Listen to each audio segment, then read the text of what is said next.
नमस्कार दोस्तों, स्वागत है आपका अपने चैनल एग्ज़ाम ट्रिप्स पर। हम पढ़ रहे हैं KVS स्पेशल एजुकेटर एग्ज़ाम 2026 के लिए, जिसमें आज हम पढ़ने वाले हैं डिस्क्रिप्टिव टाइप आंसर। उसको आज हम एक ही क्वेश्चन को दो टाइप से पढ़ने वाले हैं, एक हेडिंग के हिसाब से और एक बिना हेडिंग के हिसाब से। तो आप जैसे चाहें वैसे लिख सकते हैं, ये आपके ऊपर डिपेंड है।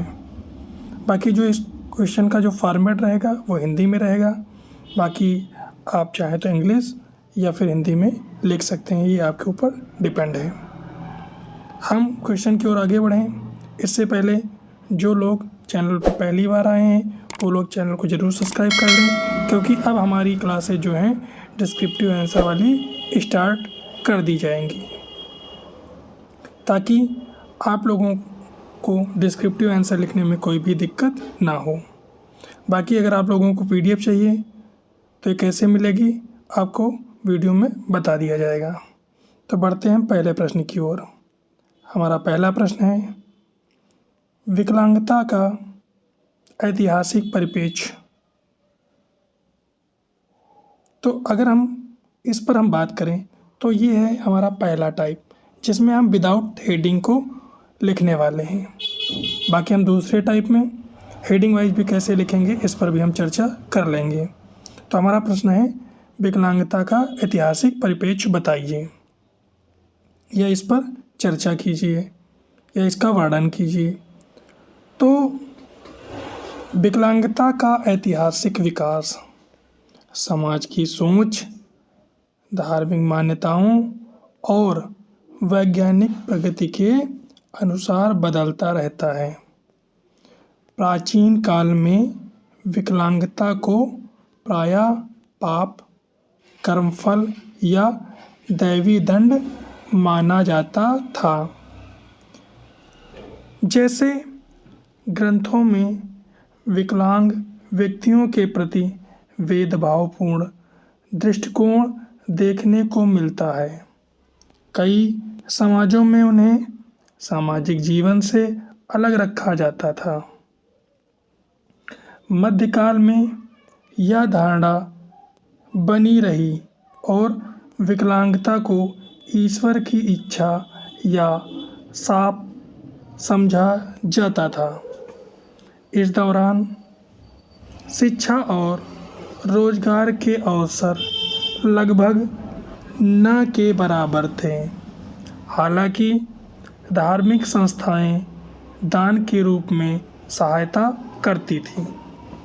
आधुनिक काल में विज्ञान और चिकित्सा के विकास के साथ विकलांगता को एक चिकित्सा समस्या यानी मेडिकल मॉडल के रूप में देखा जाने लगा। इस समय विशेष विद्यालयों की स्थापना हुई। हालांकि इस मॉडल में व्यक्ति को समाज से अलग रखने की प्रवृत्ति बनी रही। समकाल में दृष्टिकोण में बड़ा परिवर्तन आया और विकलांगता को मानव अधिकार के रूप में देखा जाने लगा। इस दिशा में महत्वपूर्ण भूमिका निभाई भारत में लागू किया गया, जो समान अवसर और समावेशी शिक्षा को बढ़ावा देता है। अतः विकलांगता का इतिहास भेदभाव से अधिकार और समावेशन की ओर बढ़ते हुए परिवर्तन को दिखाता है। तो आप इसमें चाहे हेडिंग भी बना सकते थे, जैसे ये मध्यकाल या आधुनिक काल, और ये समकालीन काल, और ये जो है निष्कर्ष, यानी इसे हम निष्कर्ष में लिख सकते थे। बाकायदा इसके बावजूद हम जो अगला प्रश्न देखेंगे उसमें हम हेडिंग के अनुसार देखेंगे। प्रश्न यही होगा, लेकिन अब हम उसमें जो है हेडिंग के हिसाब से प्रश्न को देखेंगे। तो हमारा सेम प्रश्न है और ये दूसरे टाइप से हम इसको करने वाले हैं, और ये हमारा डिस्क्रिप्टिव आंसर है। अगर आप लोगों को इसकी PDF चाहिए तो आप लोग कमेंट में ज़रूर बताएं। इसके साथ साथ अगर आप लोगों ने इस वीडियो पर 100+ लाइक कंप्लीट कर दिए तो ये PDF आप लोगों को टेलीग्राम चैनल पे तुरंत दे दी जाएगी। और जिन लोगों ने अभी तक टेलीग्राम चैनल को नहीं ज्वाइन किया है वो लोग ज़रूर ज्वाइन कर लें, क्योंकि ये PDF आपको वहीं पर मिलने वाली है। अब हम पढ़ेंगे दिव्यांग शिक्षा यानी विशेष शिक्षा या समावेशी शिक्षा का इतिहास। सेम प्रश्न, अब इसे हम हेडिंग के फॉर्म में पढ़ेंगे। बाकी अब इसके की पॉइंट लिख सकते हैं और इसमें हम आगे इससे बनने वाले इम्पॉर्टेंट क्वेश्चनों को भी देखेंगे, ताकि हमारा डिस्क्रिप्टिव के साथ साथ इससे बनने वाले प्रश्न भी होते रहें, ताकि हमारी तैयारी बहुत ही बेहतर ढंग से हो। बाकी आपको ये कंटेंट कैसा लगा कमेंट में ज़रूर बताइएगा। आपका अगर कोई टॉपिक है तो वो भी कमेंट में बताइएगा। हम पूरी कोशिश करेंगे कि उस पर जो है वीडियो आप लोगों को प्रोवाइड करा दिया जाए। तो दिव्यांग शिक्षा, विशेष शिक्षा या समावेशी शिक्षा का इतिहास। तो दिव्यांग शिक्षा, विशेष या समावेशी शिक्षा का इतिहास भारत में काफ़ी पुराना है, लेकिन व्यवस्थित रूप से या मुख्य रूप से 19वीं सदी से शुरू हुआ। इसे मुख्य चरणों में समझते हैं। पहला चरण रहेगा प्राचीन और मध्यकाल, यानी वैदिक काल से मुगल काल तक। तो प्राचीन भारत में दिव्यांग व्यक्तियों को शिक्षा के अवसर मिलते थे, लेकिन यह सीमित और व्यक्तिगत स्तर पर था। कर्म सिद्धांत के कारण दिव्यांगता को पिछले जन्म से जोड़ा जाता था। फिर भी कुछ दिव्यांग विद्वान जैसे अष्टावक्र, दीर्घतमस प्रसिद्ध हुए। इनको हम पॉइंट के रूप में लिख सकते हैं। कोई विशेष संस्थागत शिक्षा व्यवस्था नहीं थी। शिक्षा गुरुकुल या घरेलू स्तर पे होती थी। दया और संरक्षण की भावना थी, लेकिन मुख्य धारा से अलगाव अधिक था। अगली जो हमारी हेडिंग बन सकती है वो है औपनिवेशिक काल, 19वीं सदी से 1947 तक विशेष शिक्षा की शुरुआत। अब इसमें हम कौन कौन से पॉइंट पढ़ेंगे। तो इसमें पहला पॉइंट है ब्रिटिश काल में मिशनरियों ने पहली बार व्यवस्थित विशेष शिक्षा शुरू की। 1880 के दशक में पहली विशेष स्कूल स्थापित हुए।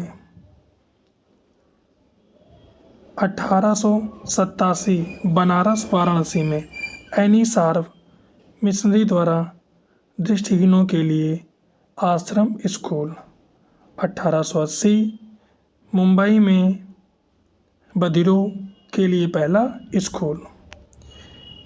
ये स्कूल मुख्य रूप से अंधों, बहरों और कुछ हद तक मानसिक रूप से अक्षम बच्चों के लिए थे।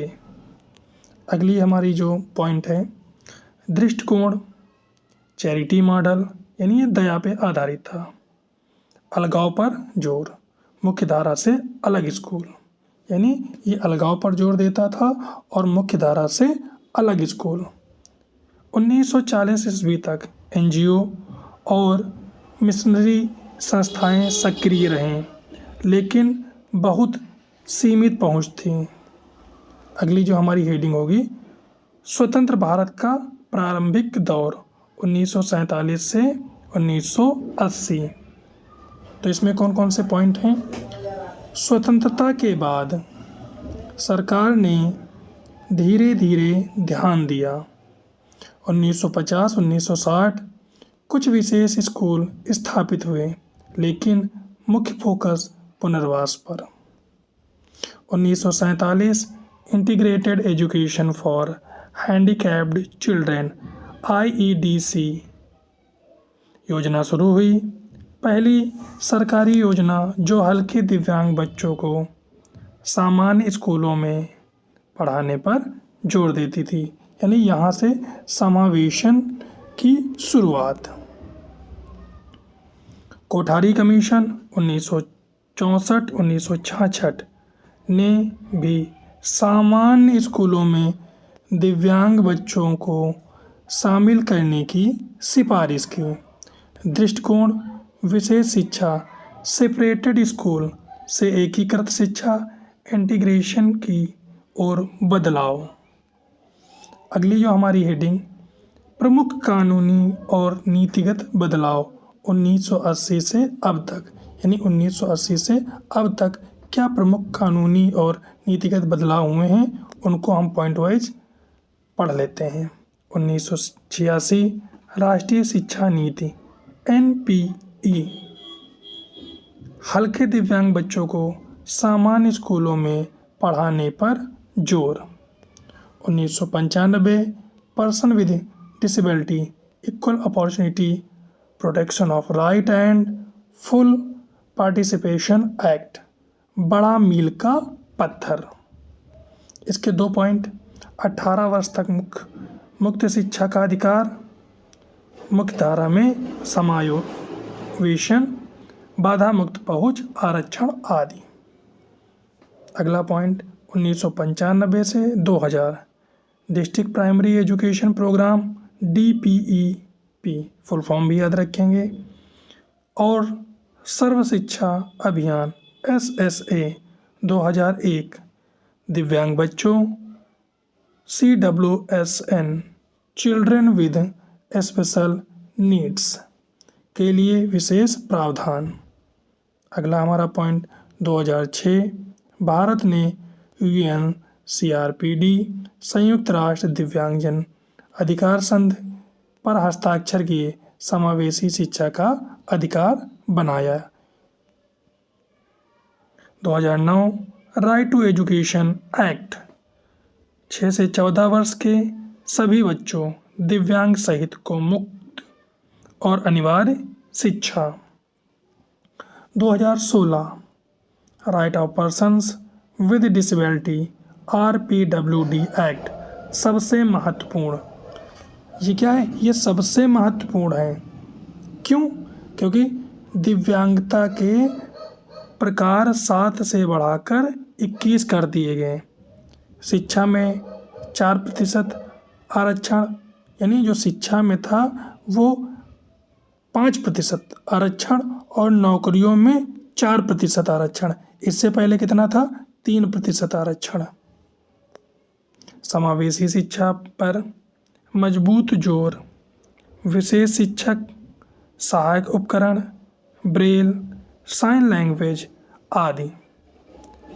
NEP 2020 यानी अब जो न्यू एजुकेशन, जो नेशनल एजुकेशन पॉलिसी आई है 2020, समावेशी शिक्षा को और मजबूत किया। प्रत्येक स्कूल में CWSN के लिए संसाधन केंद्र, विशेष शिक्षक आदि। अब अगली हम हेडिंग है हमारी वर्तमान स्थिति और चुनौतियाँ। इसका पॉइंट क्या होगा? पहला, आज फोकस समावेशी शिक्षा यानी इंक्लूसिव एजुकेशन पर, जहां दिव्यांग बच्चे सामान्य स्कूलों में पढ़ें, समाज की बाधाएं हटाई जाएं ताकि उनका क्या हो सके? समाज में समावेशन हो सके। सफलताएं, लाखों दिव्यांग बच्चे स्कूल में नामांकित, यानी क्या सफलताएं मिलेंगी? इसकी वजह से लाखों दिव्यांग बच्चे जो हैं स्कूलों में नामांकित होंगे। सहायक यंत्र, स्कॉलरशिप, राष्ट्रीय छात्रवृत्ति आदि। अब क्या क्या चुनौतियां होंगी उसका पॉइंट है। तो ग्रामीण क्षेत्रों में पहुंच की कमी पहली चुनौती है। दूसरी, विशेष शिक्षकों की कमी। अगली जो हमारी चुनौती हो सकती है वो रूढ़ियाँ और भेदभाव। और अगली जो चुनौती है वो कार्यान्वयन में कमी। कई स्कूल बाधा मुक्त नहीं, यानी वहाँ पर अभी भी भेदभाव की स्थिति बनी हुई है। तो आप लोग कमेंट में ज़रूर बताएंगे कि आप लोगों को विदाउट हेडिंग वाले डिस्क्रिप्टिव मैटर चाहिए या फिर हेडिंग वाला, क्योंकि इस वीडियो में हमने दोनों को रखा है। तो ये आप लोग डिसाइड करके बताइए, उसी हिसाब से अगले टॉपिक का मैटर तैयार किया जाए। बाकी कुछ टॉपिक ऑलरेडी बन चुके हैं जो हेडिंग वाइज बनाए गए हैं। तो अगर आप लोग चाहेंगे जैसा वैसा ही किया जाएगा, क्योंकि ये आपका चैनल है और ये आप जैसा चाहेंगे वैसा ही डिस्क्रिप्टिव मैटर करवाया जाएगा।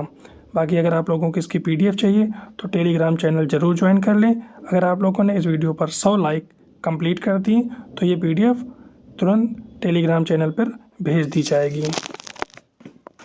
हमारा अगला प्रश्न है, विकलांगता को मेडिकल मॉडल के रूप में कब देखा जाने लगा? तो वो आधुनिक काल में, यानी ऑप्शन नंबर हमारा सी क्या हो जाएगा, करेक्ट आंसर बन जाएगा। हमारा अगला प्रश्न है, सोशल मॉडल ऑफ डिसेबिलिटी किस काल में विकसित हुआ? तो हुआ समकालीन काल में, यानी ऑप्शन नंबर डी। हमारा अगला प्रश्न है, का विकलांगता के क्षेत्र में मुख्य योगदान है? तो वो है मानव अधिकारों को बढ़ावा देना, यानी ऑप्शन नंबर सी हमारा यहाँ से करेक्ट आंसर बन जाएगा। हमारा अगला प्रश्न है, भारत में विकलांग व्यक्तियों के अधिकारों की रक्षा के लिए कौन सा अधिनियम लागू है? तो यहाँ पर ऑप्शन छूट गया है, यहाँ पर होगा RPWD एक्ट 2016। हमारा अगला प्रश्न है, अब हम अगले कुछ 50+ एक्सपेक्टेड MCQs पढ़ेंगे। तो पहला हमारा जो टॉपिक से होंगे वो प्राचीन और मध्यकाल से होंगे। पहला प्रश्न है, प्राचीन काल में विकलांगता के किस रूप में देखा जाता था? तो इसका आंसर आप ही लोग कमेंट में बताएंगे। अगला प्रश्न है, प्राचीन काल में विकलांग व्यक्तियों के प्रति दृष्टिकोण कैसा था? तो वो भेदभावपूर्ण था। हमारा अगला प्रश्न है, में विकलांग व्यक्तियों के प्रति दृष्टिकोण कैसा था? तो वो भेदभावपूर्ण था। अगला, मध्यकाल में विकलांगता को किससे जोड़ा गया? तो वो श्राप ईश्वर की इच्छा से जोड़ा गया, यानी ऑप्शन नंबर बी हमारा यहाँ से करेक्ट आंसर बन जाएगा। हमारा अगला प्रश्न है, मध्यकाल में विकलांग व्यक्तियों को क्या अवसर मिलते थे? तो बहुत कम अवसर मिलते थे, यानी मध्यकाल में विकलांग व्यक्तियों को बहुत कम अवसर मिलते थे। हमारा अगला प्रश्न है, मध्यकालीन समाज में विकलांग व्यक्तियों को कैसे देखा जाता था? तो उन्हें जो है धार्मिक दृष्टिकोण से देखा जाता था। अब हम कुछ क्वेश्चन पढ़ेंगे जो आधुनिक काल से बनेंगे। तो विकलांगता को चिकित्सा समस्या के रूप में कब देखा गया? तो इसे आधुनिक काल में देखा गया। हमारा अगला प्रश्न है, मेडिकल मॉडल किस पर आधारित है? तो वे व्यक्ति की कमी पर आधारित है। हमारा अगला प्रश्न है, आधुनिक काल में क्या स्थापित हुए? तो विशेष विद्यालयों को स्थापित किया गया। किससे संबंधित है? सॉरी, इसका आगे का थोड़ा सा क्वेश्चन छूट गया है तो इसको छोड़ देते हैं। अगला हमारा प्रश्न है, मेडिकल मॉडल का मुख्य उद्देश्य क्या था? तो ये था उपचार। एक्चुअली ऐसा होता है कि समय कम है और मैटर ज़्यादा बनाना है, इसलिए क्या होता है कुछ प्रश्न में कभी कभी थोड़ा सी दिक्कत आ जाती है। बाकी कोशिश की जाती है कि ऐसी कोई समस्या ना बने। अगला प्रश्न है, मेडिकल मॉडल में समस्या कहाँ मानी जाती है? तो वो व्यक्ति में मानी जाती है। हमारा अगला जो टॉपिक है वो समकालीन काल से होगा। तो इसका पहला प्रश्न है, सोशल मॉडल किस पर आधारित है? तो ये समाज की बाधाएं, यानी ऑप्शन नंबर हमारा बी यहाँ से करेक्ट आंसर बन जाएगा। हमारा अगला प्रश्न है, सोशल मॉडल कब विकसित हुआ? तो ये समकालीन में विकसित हुआ। हमारा अगला प्रश्न है, सोशल मॉडल में समस्या किसे माना जाता है? तो वो समाज को माना जाता है। हमारा अगला प्रश्न है, समकालीन दृष्टिकोण किस पर आधारित है? तो वो अधिकार पर आधारित है। हमारा अगला प्रश्न है, का योगदान है? तो वो अधिकार बढ़ाना, यानी RPWD एक्ट का क्या योगदान है? तो अधिकार को बढ़ाना। यहाँ पर क्वेश्चन थोड़ा सा छूट गए हैं। अब हम भारतीय संदर्भ में जितने भी प्रश्न बन सकते हैं उनको लेने वाले हैं। तो पहला है, भारत में विकलांगता से संबंधित प्रमुख अधिनियम कौन सा है? तो वो है RPWD एक्ट 2016। RPWD एक्ट 2016 किससे संबंधित है? तो वो विकलांग अधिकारों से संबंधित है, यानी दिव्यांग अधिकारों से संबंधित है। अगला प्रश्न है, RPW एक्ट में कितनी विकलांगताएं हैं? तो कितनी विकलांगताएं हैं? तो 21 प्रकार की विकलांगताओं को शामिल किया गया है। अब हम मिक्स्ड, यानी जितने भी हमने पढ़े अब इनको मिक्स्ड कॉन्सेप्ट बेस पर हम पढ़ने वाले हैं। तो पहला प्रश्न है, इंक्लूसिव एजुकेशन का उद्देश्य क्या है? तो वो है समान अवसर देना। हमारा अगला प्रश्न है, विकलांगता का आधुनिक दृष्टिकोण क्या है? तो वो अधिकार। हमारा अगला प्रश्न है, स्पेशल एजुकेशन कब शुरू हुई? तो वो शुरू हुई है आधुनिक काल में। हमारा अगला प्रश्न है, विकलांगता का सामाजिक मॉडल किसे बढ़ावा देता है? तो ये समावेशन को बढ़ावा देता है। हमारा अगला प्रश्न है, असिस्टिव टेक्नोलॉजी का उपयोग किसके लिए होता है? तो ये होता है सहायता के लिए, यानी जो हमारे दिव्यांग बच्चे हैं उनकी सहायता के लिए असिस्टिव टेक्नोलॉजी का उपयोग किया जाता है। अब हम कुछ एक्स्ट्रा मोस्ट इम्पॉर्टेंट प्रश्नों को पढ़ने वाले हैं। डिसेबिलिटी को ह्यूमन राइट्स इशू कब माना गया? तो ये माना गया आधुनिक काल में। अगला हमारा प्रश्न है, मेडिकल मॉडल में समाधान क्या माना जाता है? तो ये उपचार को माना जाता है। तो आप देख रहे होंगे पहले हमने डिस्क्रिप्टिव प्रश्न को हल किया, उसके बाद उससे जितने भी प्रश्न बन सकते थे उन प्रश्नों को यहाँ पर लेने का प्रयास किया गया है ताकि आपकी तैयारी बहुत ही बेहतर रूप से हो सके। हमारा डिस्क्रिप्टिव भी तैयार होता रहे और उससे बनने वाले प्रश्न भी तैयार होते रहें। ऐसी ही कंटेंट के लिए आप लोग अपने चैनल एग्जाम टिप्स को ज़रूर सब्सक्राइब कर लें, साथ ही वीडियो को लाइक भी कर दें और अपने दोस्तों में भी शेयर कर दें। हमारा अगला प्रश्न है, सोशल मॉडल किसे हटाने पर जोर देता है? तो सामाजिक बाधाएं यानी बैरियर्स को हटाने पर जोर देता है। हमारा अगला प्रश्न है, इंक्लूसिव एजुकेशन का आधार क्या है? तो वो समानता यानी इक्वलिटी। ऑप्शन नंबर बी हमारा यहाँ से करेक्ट आंसर बन जाएगा। हमारा अगला प्रश्न है, विकलांगता का पुराना दृष्टिकोण क्या था? तो वो था पाप या साप। हमारा अगला प्रश्न है, विकलांगता का आधुनिक दृष्टिकोण क्या है? तो वो है अधिकार, यानी ऑप्शन नंबर बी हमारा यहाँ से करेक्ट आंसर बन जाएगा। हमारा अगला प्रश्न है, स्पेशल स्कूल की शुरुआत कब हुई? तो वही आधुनिक काल में, यानी ऑप्शन नंबर हमारा सी यहाँ से करेक्ट आंसर बन जाएगा। हमारा अगला प्रश्न है, डिसेबिलिटी राइट्स किससे जुड़ा है? तो वो मानव अधिकार से जुड़ा हुआ है। हमारा अगला प्रश्न है, का मुख्य फोकस क्या है? तो वो अधिकारों का संरक्षण, यानी RPWD एक्ट का मुख्य फोकस क्या है? तो अधिकारों का संरक्षण। यहाँ पे RPWD एक्ट को ऐड कर लेंगे। हमारा अगला प्रश्न है, सोशल मॉडल का मुख्य विचार क्या है?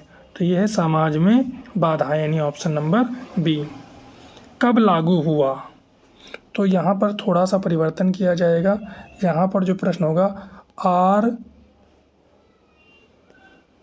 RPWD एक्ट कब लागू हुआ? तो ये जब लागू की बात कहा जाएगा तो 2017 में, लेकिन जब पारित की बात किया जाएगा तब 2016 होगा। तो इसे आप लोग अच्छे से याद कर लेंगे। हमारा अगला प्रश्न है, इंक्लूसिव सोसाइटी का क्या अर्थ है? तो ये होता है समान भागीदारी। हमारा अगला प्रश्न है, आज विकलांगता को कैसे देखा जाता है? तो ये अधिकार का मुद्दा है, यानी ऑप्शन नंबर सी क्या हो जाएगा? करेक्ट आंसर हो जाएगा। सोशल मॉडल के अनुसार बाधाएं कहाँ होती हैं? तो समाज में होती हैं। हमारा अगला प्रश्न है, मेडिकल मॉडल की प्रमुख कमी क्या है? तो वो है सामाजिक बाधाओं की अनदेखी, यानी ऑप्शन नंबर बी हमारा यहाँ से करेक्ट आंसर बन जाएगा। हमारा अगला प्रश्न है, स्पेशल एजुकेटर का मुख्य कार्य क्या है? तो वो समावेशन का बढ़ावा देना।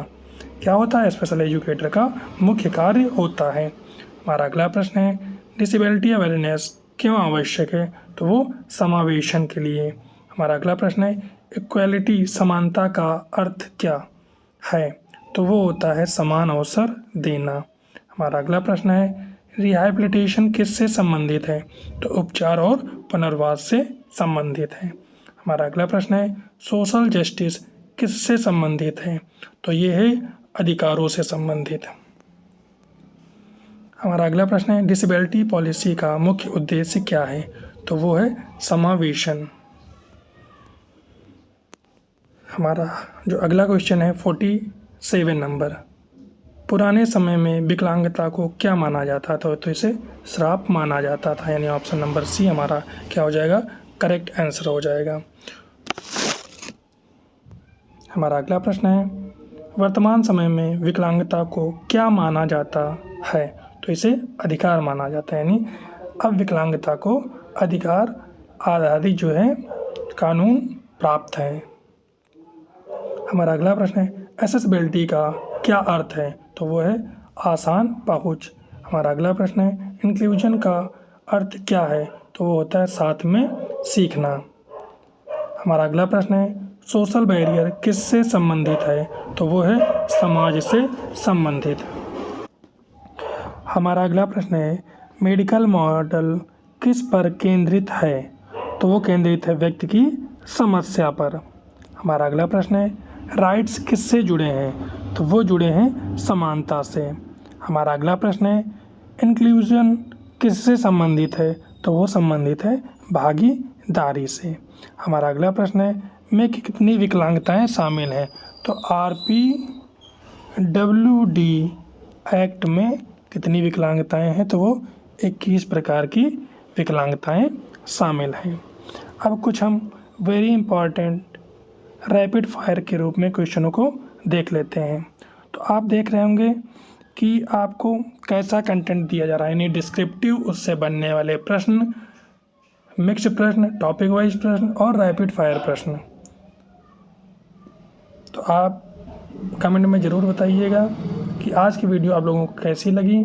बाकी अगर आपका कोई स्पेशल टॉपिक है जिस पे आप डिस्क्रिप्टिव मैटर चाहते हैं तो वो कमेंट में लिख देंगे। पूरी कोशिश की जाएगी कि आप लोगों को उसका कंटेंट प्रोवाइड करवा दिया जाए। बाकी जिन लोगों ने अभी तक टेलीग्राम चैनल को नहीं ज्वाइन किया है वो लोग चैनल को ज़रूर ज्वाइन कर दें। तो पहला है सोशल बैरियर, तो वो सोसाइटी, मेडिकल इंडिविजुअल यानी individual problem, rights equality, inclusion participation, RPWD act, 21 disabilities.